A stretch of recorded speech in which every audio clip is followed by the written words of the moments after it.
Well, apparently, since our 5-year-old threw a temper tantrum, we apologize for that delay. Oh, are we back we're live? back on.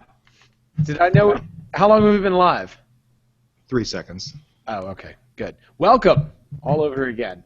Apparently there was a temper tantrum. Let's go back to the section that we were discussing earlier, which is explained to me like a 5-year-old what happened in France. Next caller. Next caller. Well, hey, I'm Butch here from Hattiesburg, Mississippi, and I just want to let you know that those Joshua Charlie folks, I don't understand what they are saying. Can you help me with that? I'll call my first-time caller, long-time listener. I will hang up the phone. Anybody want to talk to Butch? Michelle, you were holding your face earlier. Would you care to chime in?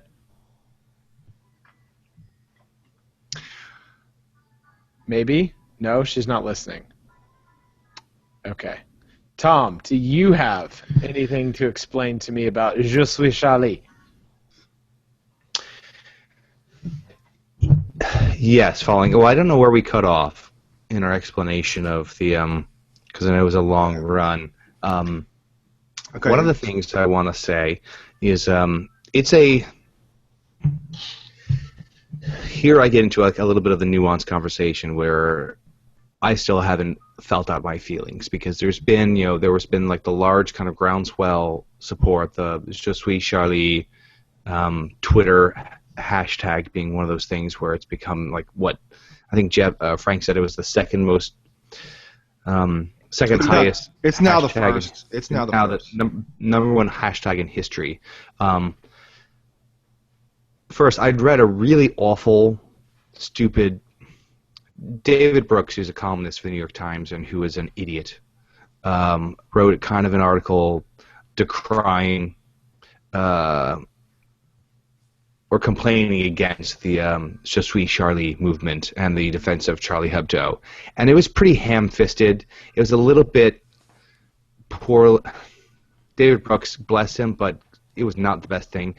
But then a friend of mine posted something from the Daily Beast, who the writer, I can't remember the name, her or his name, but the title was Je ne pas suis Charlie, which was kind of a very nuanced, and I still am processing it, but it was a nuanced argument of there is defensive speech, but then there's also decide who you are defending, because let's honest, like some people have compared the Charlie Hebdo to The Onion or to The Daily Show, and the reality is it's a little bit more like Mad Magazine.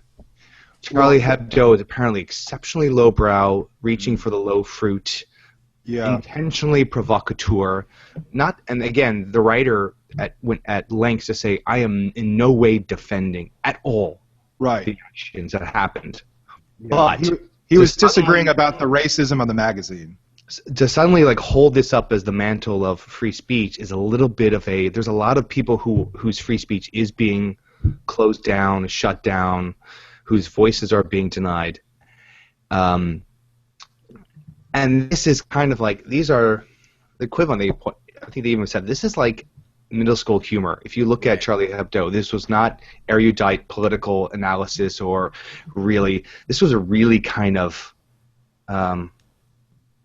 immature, really, again, the magazine had a really small distribution. It was really kind of 60,000. I haven't fully felt out my feelings after reading this article. I thanked the friend for posting it. I need to read it again and think about it. I even told Kate, my wife, I want to share this article with you because I want to have a conversation about this because that's the thing is I feel like what happened was a crime. And even the author of this piece said it was a crime. But to make them martyrs for free speech may be a little bit of putting gilding on a turd. I don't know. I've got an interesting point to add. A gilded turd. And Michelle will like this. So the chief operating officer of the museum that we tried to visit in D.C. Oh, yeah? His name is Polinsky. He said that instead of being successful at silencing anyone, these attempts directed at censorship and the Paris massacre have backfired instead of bringing more awareness and support to the freedom of speech. Ironically, such violence directed at journalists, authors, and others is recognition that free expression in the marketplace of ideas enshrined by the U.S. First Amendment is a powerful weapon against tyranny.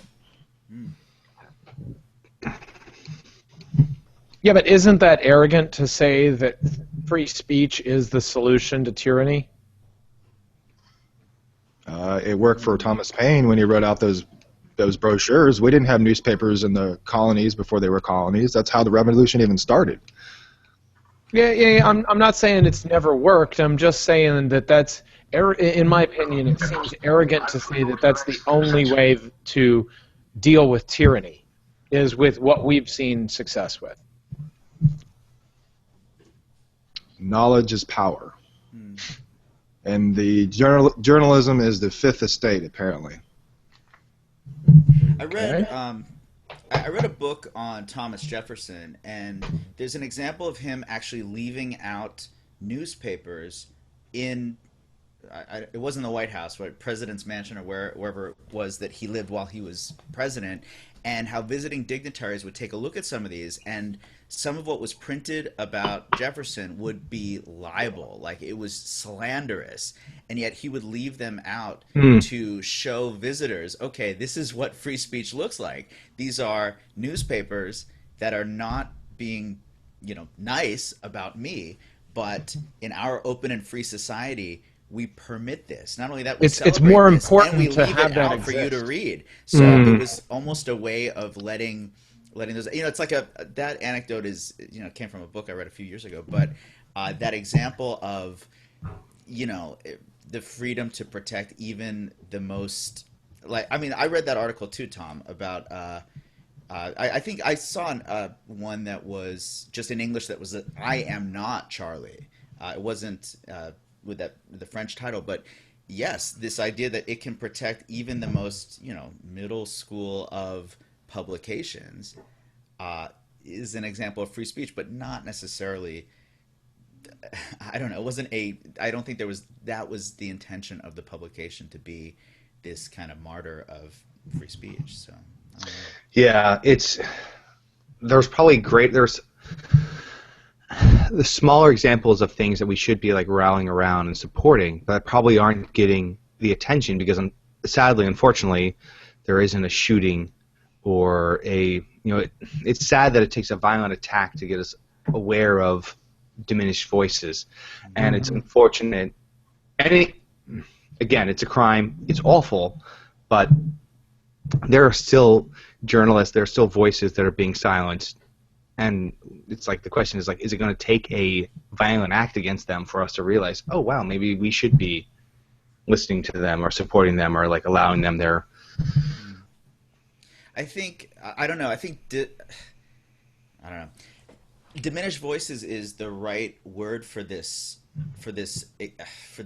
event. However, my take on this was a little bit different than, I don't know, maybe what we read in the newspapers. I saw this event as an example of disenfranchised immigrant populations in Europe.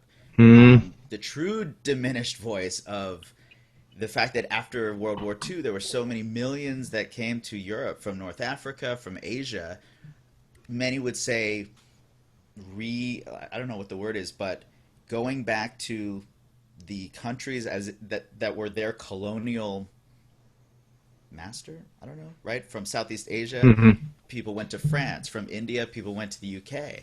And Jamaicans went to the United Kingdom. Right, yeah. And as a result, there is a multicultural culture in Europe, but without that kind of welcoming of immigrants that the United States has always had. So there is such an us and them mentality in Europe today that how are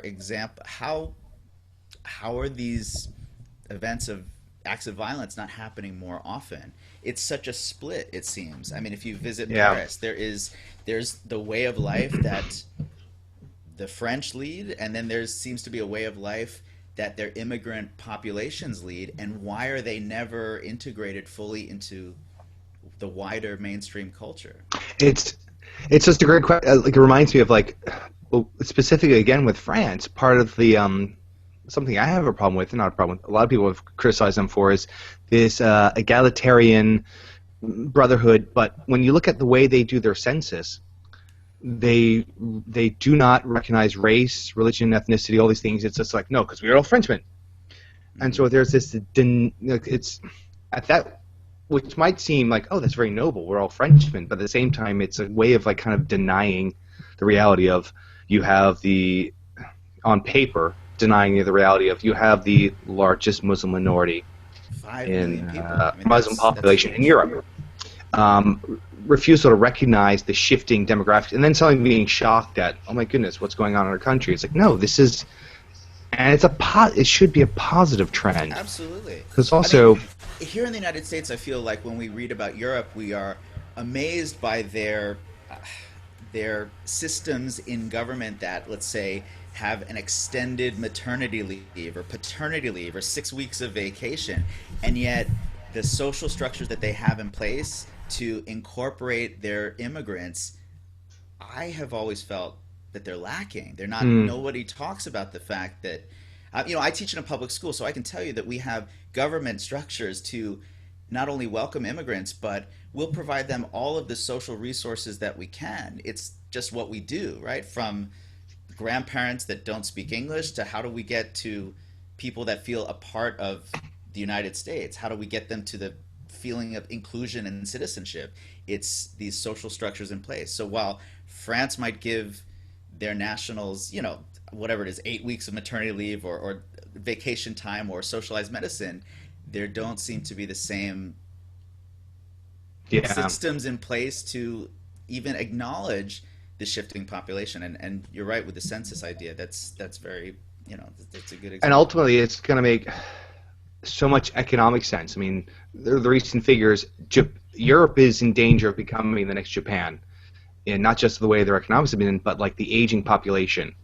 Their population, right now, I think it's 1 in 4 Europeans, maybe 1 in 5, maybe. Help me with the numbers. Again, classic on the show, don't cite us on the numbers. We're probably making this up and trying to remember it. That's right. You get to look it up anytime Europe has you an want. increasingly aging population, dangerously so. And fertility rates for Europeans is low. So which is the same thing that happened in Japan. Japan basically had that kind of like population thing that looked like a column rather than a pyramid. Right. And you need a large base of youth to like help, keep the society going To balance economically. the way we have organized our societies, which And is so tax those who are working to pay for those who aren't. To keep that supported, you need to have significantly more numbers of people working and in the prime of their working life than you have people taking from that based on the age. And we've done all of that retirement based on age. And if your native birth rate is low, you need to be very pro-immigration. Let's bring in people who are young, ready to go, because you need that base. And so to see Europe this is also, and this will probably lead us into our next section, which is the how can the far right take advantage of it. I'm fearful that this is going to lead to more regressive policies in Europe to immigration. Already you've seen the rise of the right. Again, teaser, next topic. I'm a little bit concerned at what that's going to do. Mm-hmm. I mean, the difference with Japan and Europe is Japan really has very restrictive control on immigration, even on asylum seekers, where the EU, I feel like in the past few decades has, I wouldn't say they've welcomed immigrants, but they have been a place where people refugees from areas of the troubled world have sought asylum in Europe. And you're right, as a result, there's a big difference between Europe and Japan, but there's that kind of similarity too. Europe had that buffer with like the fall. I think the fall of the Iron Curtain allowed them to almost like in their mind think, oh, we have this new surge of immigrants from Eastern Europe, which caused problems itself with like some people. But at the same time, it's like, well, it's immigrants, but they look like us, which may have like placated some kind of xenophobic fears. It's a fact that Americans who visit Europe for the first time are shocked. I mean, if you go to Berlin and you see Berlin or Frankfurt and you see that there are so many people from Turkey, from Poland, from Eastern Russia, the idea of, I don't know, going to somebody's fairy tale image of Germany is extremely different than what these cities actually look like. Paris is extremely diverse. I mean, you wouldn't know that from any of their guidebooks or guide maps. I mean, it is something that you see on the ground there only. Which is telling if they're kind of wanting to promote. I remember. Well, they're selling a genre. They're selling a concept. And once the people get over there and have a hotel booked, it doesn't care what you actually see there. They've already booked their hotel. You know, they're trying to get dumb Americans from say Kentucky to go over there, and they don't know any better until they get over there.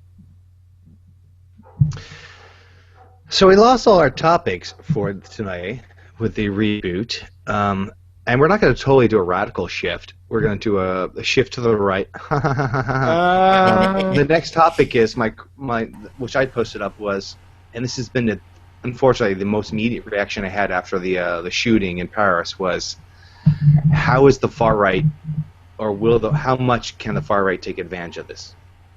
Man, that's jaded. How much will the far right take advantage of what? Or I should say, how much can they take advantage of this? Jaded? It's an honest question. It's a fearful question, because I've been seeing and been watching the march of the far right, especially in those countries that we always think of as, oh my gosh, they're so wonderful and lovely. Sweden, Norway, Finland, and they're like, oh, they're really starting to get ugly with their anti-immigrant, anti-Muslim policies. So, and the Dutch and the Danish. And I looked at this, I was like, oh God, this could not have come at a worse time for continental politics than to have something like this, and to have these people who are not even just like fringe politicians, people who are actually in current national parliament who can point and go, see, this is what I've been talking about.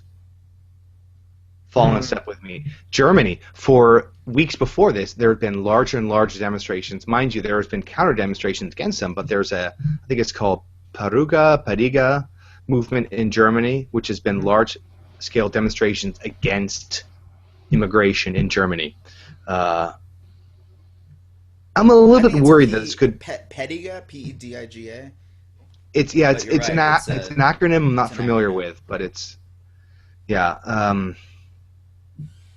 So I'm a little bit... So I asked that, I'm like, could this be...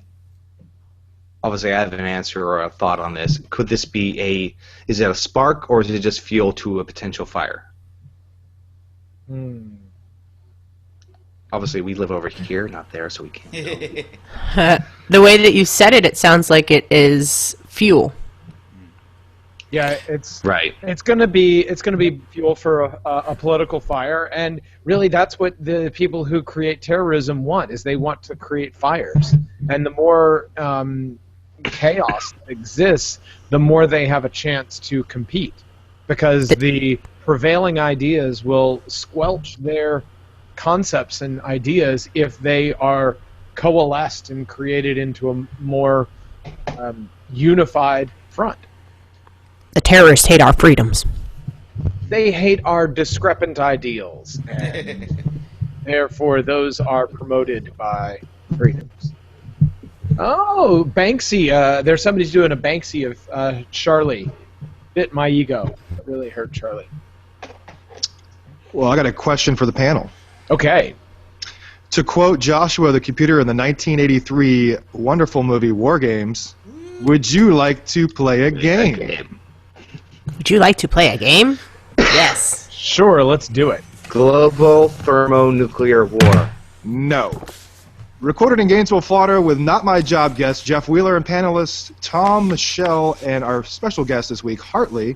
I'll ask you 5 questions, all geographic and awesome at the same time. The goal is to win 3 of the 5. You get 3 right, and you get a text message to join the Speaker's Corner and Trivia Crack. Ooh. Nice. Wait a second. Do you have to buzz in? Like, how do you... I don't have any clicker here. Anybody? You don't have a buzzer? Buzz. Is that your buzzer? That's my buzzer. All right. Can I just go like, eh? Yeah, Yes. that's it. You got to make a noise. All right. Are we ready? Ready? Frank, are you ready? Yes. All right. I am one of two special administrative regions in the People's Republic of China with the world's largest casino. Who am I? Eh. Who was that? Who did A first? I don't know. Well, say it at the the Jeff same time? sound seemed to come first. All right, Jeff, go. Macau. Correct. Ding! Jeff is on the board. Yay! God, doing your sound. Come on. All right. Actually, it really is the Venetian. Very similar to the one in Las Vegas. It is the world's largest casino. It is. Macau. Crazy. Have you been there? I've been to Hong Kong. I haven't been to Macau. They're both very close. Right. They're both very close to each other. Macau is I know what, this like an from, hour ferry you ride? lived twice when he Yeah, an takes hour. the It's an ferry hour to ferry Macau. ride, but it really, here at UF, I studied travel and tourism, and there was this idea of trying to attract the Chinese market because the Chinese market, I don't want to say is known for gambling, but they gamble. They gamble. Right. So as you see more of a middle class Chinese population start to travel abroad, it's a big fear that Las Vegas will lose tourism because of places like Macau and even Singapore, which was for years very restrictive about casino gambling, has recently opened casinos Because of the Not amount of money for- they can get. from tourists and not for Singaporean residents. I think there's a levy that they place on residents from Singapore to gamble at a casino in Singapore, right? So I think for that's average- common. It is common, right? And when you have a casino and then you have like in St. Martin, you're not allowed to gamble at the casinos if you live on the island. Right, exactly. And it's strictly for overseas tourists to do. Yeah, and it's not unique, but Macau Still weird. Isn't it weird? I mean, you could live across the street from the casino, but you can't gamble there. Yes. No, it's they keep money in, I guess. That's true. That's true. Well, it's meaning that their policy for their own people is different than their policies for their overseas guests, and I don't know. Maybe that's interesting. Well, speaking of keeping it on the island, Okay. next Question number 2.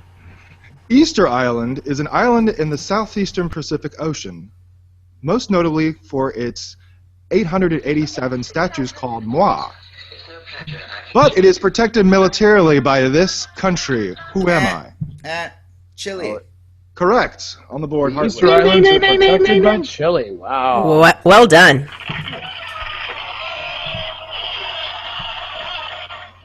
Speaking of cheap sound effects, I'm not a member of NATO, but I border Russia. Who am I? Not a member of NATO, but you border Russia. I mean, there's so many bordering nations. That's tough. Transnistria? Transnistria. Like Azerbaijan, Georgia. Moldova? Tom, you're disqualified for this question. Oh, Some shite. Oh, God. that's tough.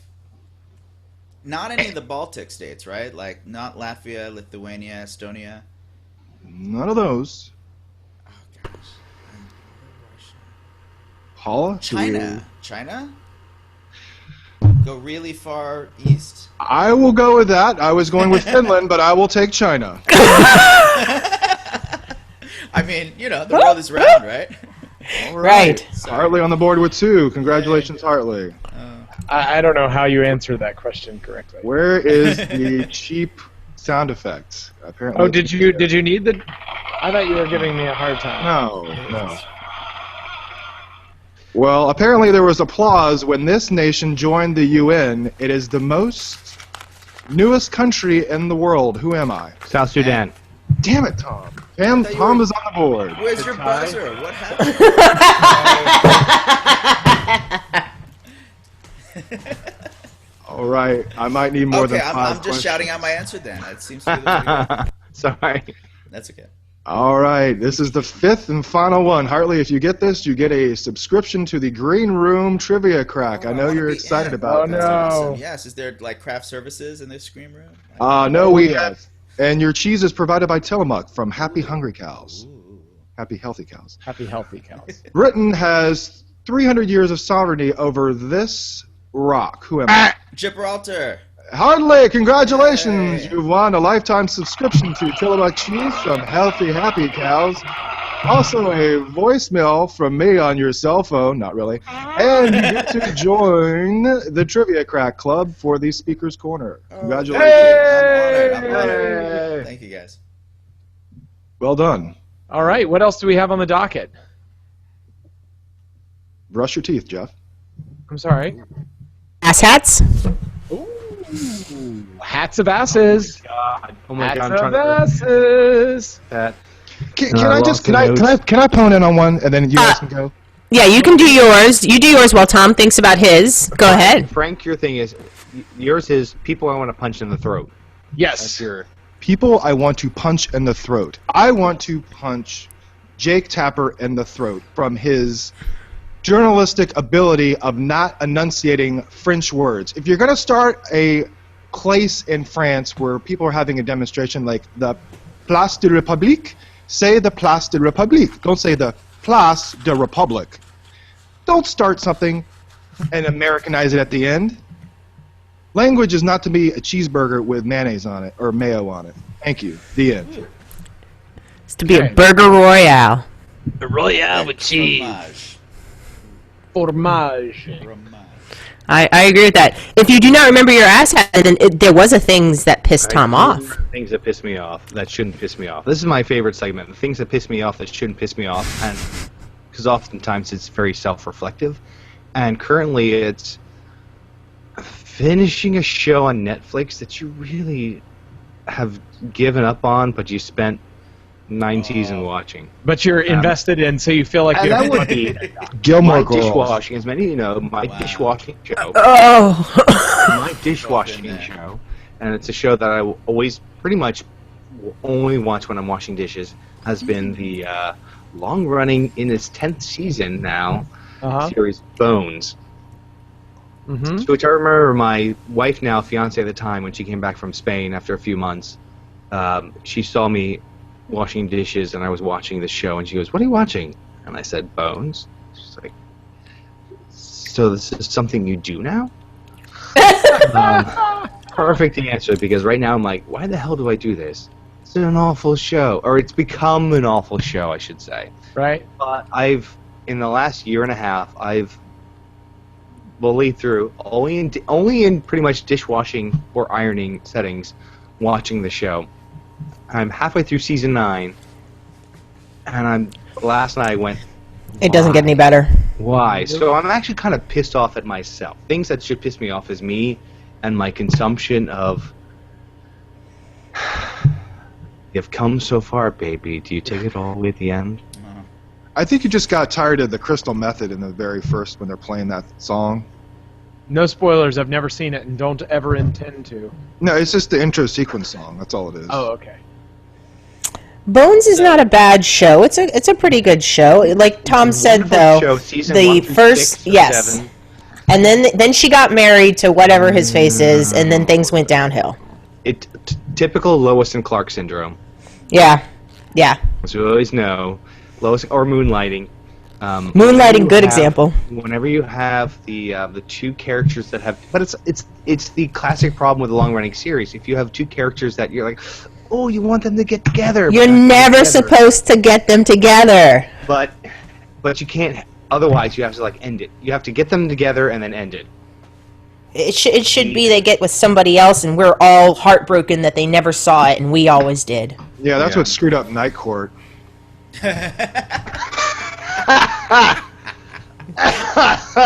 Damn you, Margie Post. That's awesome. Damn you with my morning wood when I was an 11-year-old. So what is Frank watching right now?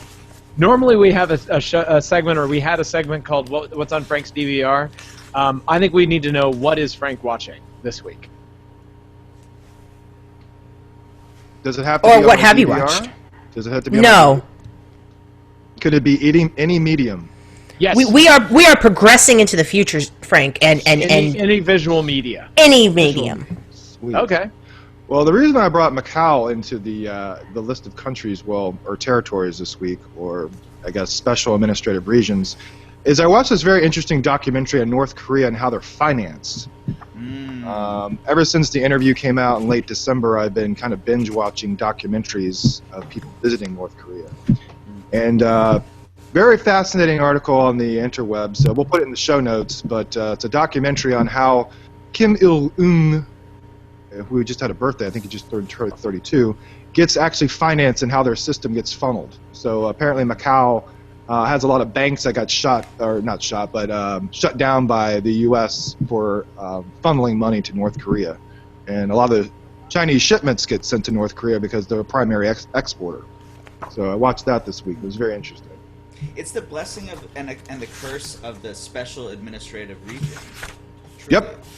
I mean, it was a very non-government operative, NGO, or something like that. But anyway, there was this thing that was actually monitoring all the planes and freight shipments that get sent into North Korea, and if a ship is kind of veering off its shipping lanes, they kind of question whether or not they're trafficking arms. And apparently they caught one of these ships crossing the Panama Canal of all places, and this thing was carrying like a plane that was disassembled, but as you can imagine, those huge container ships that are probably half a mile long, full of these cargo crates, and in the bottom of these cargo crates, you think they're getting humanitarian aid, flour, clothing, whatever, food, but in the very bottom of it was a plane that was disassembled that was headed to North Korea. It was absolutely fascinating to watch. Wow. that's interesting. Crazy. It looked like a transformer. No, Yeah. maybe Voltron? I don't know. Right. All the parts come together at once and they make the big giant.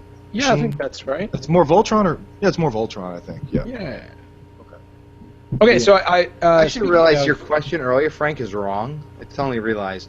You said your question of what's the only this country borders Russia and is not a member of NATO. So Finland is not right. No, There's there's a lot of another. You said answers. China was the answer. Mhm. China is not the answer. Yes, yeah. North Korea borders Russia.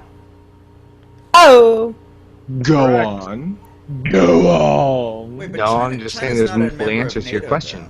Just There are like many, that. many, many answers to that particular Well, question. Tom, I will Yeah. leave a voicemail on your phone this week congratulating you. Nice. And will Carl Castle be there? He'll be right next to me. Well, I guess that puts another wonderful week in the books. It's run a little long this week, but I appreciate everyone being here. Yes, Cigarette in the thank you cake. for joining us, Harley, and Thank you. Michelle, Thanks, and guys. Tom, and Frank, and everybody to be here. And Harley. Huh? Did you give shout out to Harley? I did. Oh, sorry, I missed it. He was the first one. Oh, okay. Yeah, thanks everyone for being here. We'll see you again next week, where you don't have to think like me. You don't have to think like me. you ain't got to think like me. I don't think. And our guests always try to think with us each week. Yay! But right. next week, you can think about the things that we think about, and we'll see you then. Michelle has to run across the room. Like midget porn. I want to see more midget porn.